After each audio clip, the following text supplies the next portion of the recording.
क्या आप जानते हैं कि ब्रूस ली की मौत कैसे हुई थी? यह घटना खुद में एक रहस्यमय और दिलचस्प कहानी है, लेकिन जो कुछ भी उसके बाद सामने आया वह उससे भी ज्यादा हैरान करने वाला था। सन 1970 में बहुत से लोग ब्रूस ली और मोहम्मद अली के बीच एक भव्य मुकाबला देखना चाहते थे। ये दोनों खिलाड़ी अपनी अपनी खेलों में माहिर थे और उनके चाहने वाले यह मानते थे कि यह मुकाबला ऐतिहासिक होगा। ब्रूस ली, जो खुद मोहम्मद अली के बड़े प्रशंसक थे, ने सन 1966 में मोहम्मद अली और क्लेवेलन विलियम्स के बीच हुए बॉक्सिंग मैच की वीडियोस देखी थी। इन वीडियोस को देखकर उन्होंने अपने film the way of the dragon की क्लाइमेक्स फाइट के लिए कुछ बेहतरीन आइडियाज लिए थे। आप सोच सकते हैं अगर यह मुकाबला होता तो कितना बड़ा धमाल होता। दोनों के फैंस अपने अपने सुपर हीरो की जीत की उम्मीद लगाए हुए थे, लेकिन एक रहस्यमय तरीके से ब्रूस ली की मौत ने सभी के होश उड़ा दिए। दोस्तों, the way of the dragon के सीक्वल द ड्रैगन के हिदायत के बारे में रॉबर्ट क्लस के अनुसार ब्रूस ली उस संभावित मुकाबले को लेकर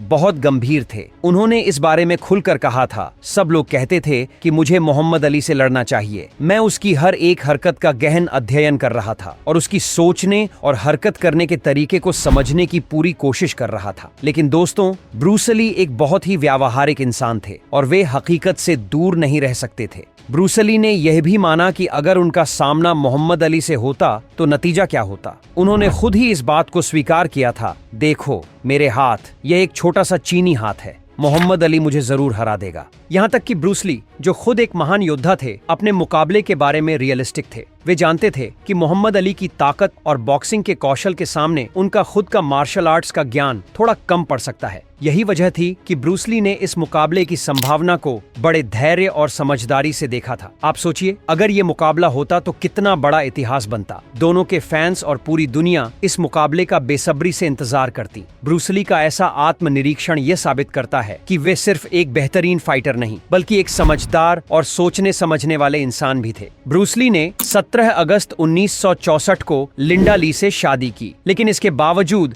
वे अपनी जिंदगी में काफी बेवफा रहे। शादी के दौरान उन्होंने कभी भी अपनी शादी की अंगूठी नहीं पहनी और उनकी कई अफेयर भी चलते रहे। अदाकारा थॉरेस ब्रांड को तो कई महीनों तक यह भी नहीं पता था कि ब्रूस ली शादीशुदा थे। इसके अलावा एक और अदाकारा नोरा मेयो ने भी यह स्वीकार किया कि उनका ब्रूस ली के साथ ताल्लुक था। ब्रूस ली की गर्लफ्रेंड्स में से एक बेट्टी टिंग पेई ने कहा कि वह हमेशा ब्रूस ली के साथ थीं और हांगकांग में हर कोई जानता था कि वे एक दूसरे के साथ थे। ब्रूस ली की एक और गर्लफ्रेंड थॉरेस ब्रॉन उस वक्त जेम्स के साथ रिश्ते में थी, लेकिन फिर भी वह ब्रूस ली के साथ भी थी। और एक और गर्लफ्रेंड शेरॉन फेरल, जो बाद में ब्रूस ली के करीबी दोस्त स्टीव मैकक्वीन के साथ चली गई। ब्रूस ली का व्यक्तिगत जीवन भी उतना ही जटिल और विवादित था जितना उनका फिल्मी करियर, और उनकी इन रोमांटिक रिश्तों ने भी उनकी छवि को एक अलग ही दिशा में मोड़ दिया। दोस्तों, ब्रूस ली के दोस्त उन्हें हमेशा एक खुश मिजाज और पार्टी बॉय के तौर पर याद करते थे। उनका पसंदीदा नशा चरस था, लेकिन बाद में वह हीरोइन और एलएसडी जैसे सख्त नशे भी करने लगे थे। एक दोस्त के अनुसार ब्रूस ली ने एक बार एक पार्टी में इतनी बड़ी जॉइंट निकाली जैसे वह सिगार हो। एक और दोस्त ने याद किया कि ब्रूस ली अक्सर वर्जिश करने के बाद चरस की ब्राउनीज खाते थे। इसके साथ ही वह हद से ज्यादा शराब पीने के भी शौकीन थे। ऐसा भी हुआ कि कभी कभी वह एक रात में 20 बोतलें तक शराब पी जाते थे। हालांकि जब भी वह सार्वजनिक रूप से बात करते थे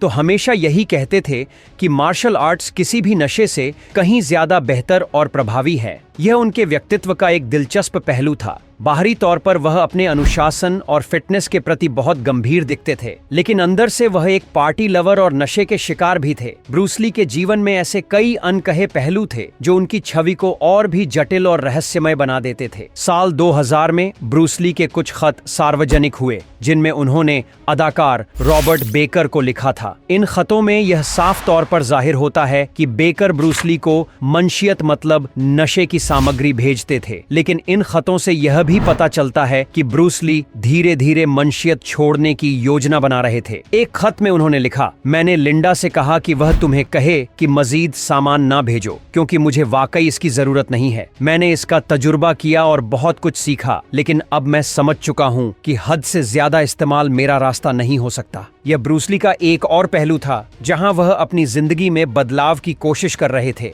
वह जान गए थे कि नशे की आदतें उनके मानसिक और शारीरिक स्वास्थ्य के लिए खतरनाक हो सकती हैं और इसीलिए वह इससे बाहर निकलने की दिशा में सोचने लगे थे। यह साबित करता है कि ब्रूस ली सिर्फ एक बेहतरीन खिलाड़ी ही नहीं बल्कि एक गहरे विचारों वाले इंसान भी थे। दोस्तों, यह एक दिलचस्प और हैरान करने वाली बात है कि ब्रूस ली से जो मशहूर अक़वाल जुड़े हुए हैं उनमें से कई दरअसल उनके नहीं थे। जेम्स बिशप के मुताबिक ब्रूस ली ने कई अहम और प्रसिद्ध बयान चुराए थे। साल 1959 में एक बहुत ही दर्दनाक घटना घटी जब हिदायत का रोमन पोलांस्की की बीवी शेरोन टेट को 4 अन्य लोगों के साथ बेरहमी से कत्ल कर दिया गया। कई महीनों तक कातिल का कोई सुराग नहीं मिला और उस वक्त पोलांस्की को यह शक होने लगा कि शायद ब्रूस ली ही इस वारदात में शामिल हो। यह शक तब पैदा हुआ जब ब्रूस ली ने पोलांस्की को बताया कि उसकी ऐनकें खो गई हैं। चूंकि कत्ल की जगह पर एक जोड़ी ऐनक भी पाई गई थी, पोलांस्की का मन इसे लेकर और भी उलझन में आ गया। उन्हें लगा कि वह ऐनकें शायद ब्रूस ली की हो सकती हैं। यह स्थिति ब्रूस ली की छवि के लिए और भी रहस्यमय और जटिल बन गई, क्योंकि इसके बाद वह इस सवाल के घेरे में आ गए कि क्या वाकई उनका इस खौफनाक घटना से कोई ताल्लुक था या नहीं। इसके बाद जब पोलांस्की ने देखा कि ब्रूस ली की ऐनके का नंबर अलग था तो उन्होंने अपने शक को छोड़ दिया। ब्रूस ली, जो अपनी शारीरिक फिटनेस को बनाए रखने के लिए एक सख्त आहार योजना का पालन करते थे, दरअसल गाजर और सेब के जूस पर ज्यादातर समय जिंदा रहते थे। यह उनके लिए बेहद कठोर और असामान्य आहार था जो उनकी सेहत पर उल्टा असर डाल सकता था। ब्रूस ली की मौत दिमाग की सूजन के कारण हुई थी, लेकिन असल कारण आज तक पूरी तरह से सामने नहीं आ सका। सरकारी रिपोर्ट्स में यह कहा गया कि उन्हें सिर दर्द की दवा से एलर्जी हो गई थी, जिससे यह स्थिति पैदा हुई।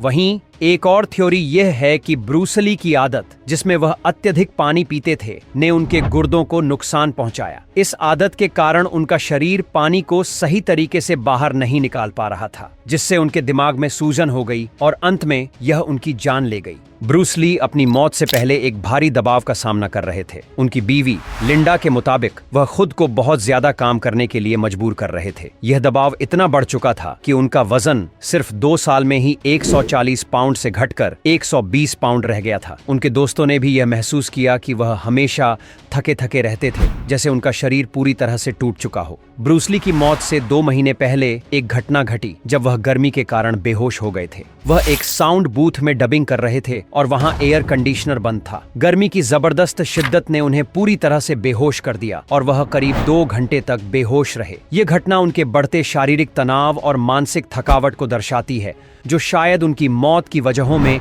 एक महत्वपूर्ण कारण बन गई। ब्रूस ली, जो हमेशा अपने शरीर को एक आदर्श स्थिति में बनाए रखने के लिए संघर्ष करते थे, अंततः उस भारी दबाव का शिकार हो गए। दोस्तों, 20 जुलाई 1973 को ब्रूस ली हांगकांग में अपनी गर्लफ्रेंड बेट्टी टिंग पेई के घर गए थे। वहां उन्होंने सिरदर्द की दवा ली और लेट गए, लेकिन फिर वह कभी नहीं उठे। जब यह खबर फैली तो आम जनता को बताया गया कि वह अपनी बीवी के साथ घर पर थे। हालांकि बहुत जल्द ही सच्चाई सामने आई।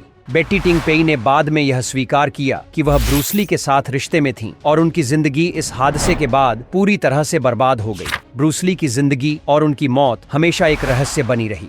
वह अपनी फिटनेस, मार्शल आर्ट्स और फिल्मों के लिए मशहूर थे, लेकिन उनकी निजी जिंदगी कई तरह के विवादों और तनाज़ों से भरी हुई थी। उनके इंतकाल के बाद उनके चाहने वालों ने उन्हें एक लेजेंड के रूप में याद रखा, लेकिन असल में उनकी हकीकत कहीं अधिक पेचीदा और जटिल थी। ब्रूस ली का जीवन एक संघर्ष और उलझनों से भरी कहानी था, जहां बाहरी दुनिया उन्हें एक आदर्श व्यक्ति के रूप में देखती थी, जबकि उनके अंदर की कहानी कहीं अधिक गहरी और रहस्यमयी थी। तो दोस्तों, आज के लिए बस इतना ही। हमें उम्मीद है कि आपको हमारी यह दिलचस्प और जानकारीपूर्ण वीडियो बहुत पसंद आई होगी। अगर आप ऐसी ही और दिलचस्प और ज्ञानवर्धक वीडियोस देखना चाहते हैं तो हमारे चैनल को सब्सक्राइब करना न भूलें। हम जल्द ही मिलेंगे अगली वीडियो के साथ, जिसमें ढेर सारी नई और दिलचस्प बातें होंगी। तब तक के लिए बने रहिए हमारे साथ और बहुत सारी नई जानकारी के लिए तैयार रहिए।